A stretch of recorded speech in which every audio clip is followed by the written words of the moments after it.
Picture this. It's the middle of winter and you're getting ready for work. From your comfy house, you press the automatic start button on your vehicle remote and you expect a warm vehicle to greet you when you walk outside. But when you reach your vehicle, it's still freezing cold. Or perhaps it's summer and you're in the middle of a heat wave and your vehicle's cabin will simply not cool down. One of the first things your mechanic may consider is the HVAC Control Module, sometimes known as an AC Control Module or Climate Control Module. The HVAC Control Module is a computer that is the brain of the heating and cooling in modern automobiles. Depending on the specific features of the vehicle, this may include automated climate control, temperature, location of airflow, blower intensity, and more. In many new vehicles, the driver sets their desired interior temperature and the computer automates the system using its various sensors to maintain that temperature.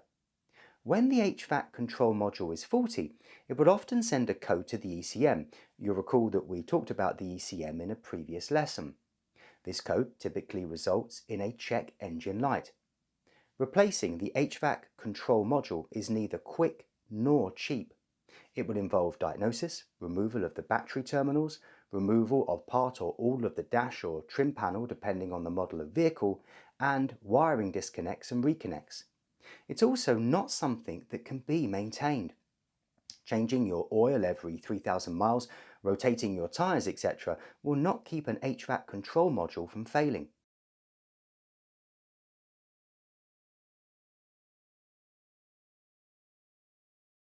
According to Toyota.com, the MSRP for a 2020 Corolla HVAC electronic control module is over $700 for the part alone, and that doesn't include labour. Keep this part and all computer-related parts in mind when a customer says they take good care of their vehicle and maintain it properly. Not everything can be maintained. Another valuable but often overlooked tool to sell in the F&I office is the computer and the internet that sits right next to you.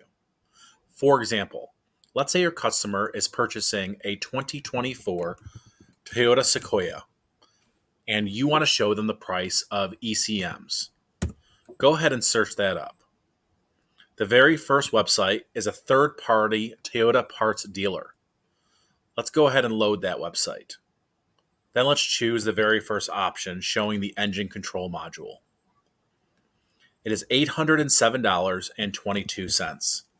And this does not include the labor to install this part. This sales tool is very powerful because rather than just believing the words that you are saying, the customer can see with their own eyes from a third party what various parts in their new vehicle will cost to replace in the future.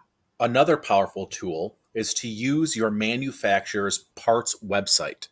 For example, this is the official parts website for Toyota.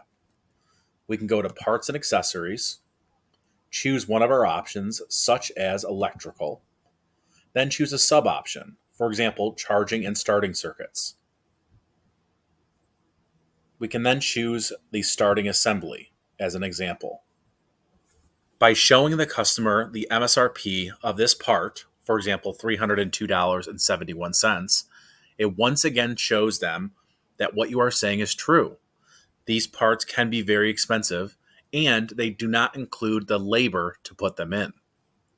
So, Mr. Johnson, as you can see, many of these parts can be very expensive, and that doesn't include the cost to install the part or any other problems that arise during the installation. Wouldn't it make sense to add a vehicle service contract today so you can budget in any future repairs right now? Overall, I want you to see the internet and the computer as a tool that you can use to further your F&I sales in your dealership. Don't be afraid to use every tool at your disposal to inform your customers and help them make a knowledgeable and wise decision.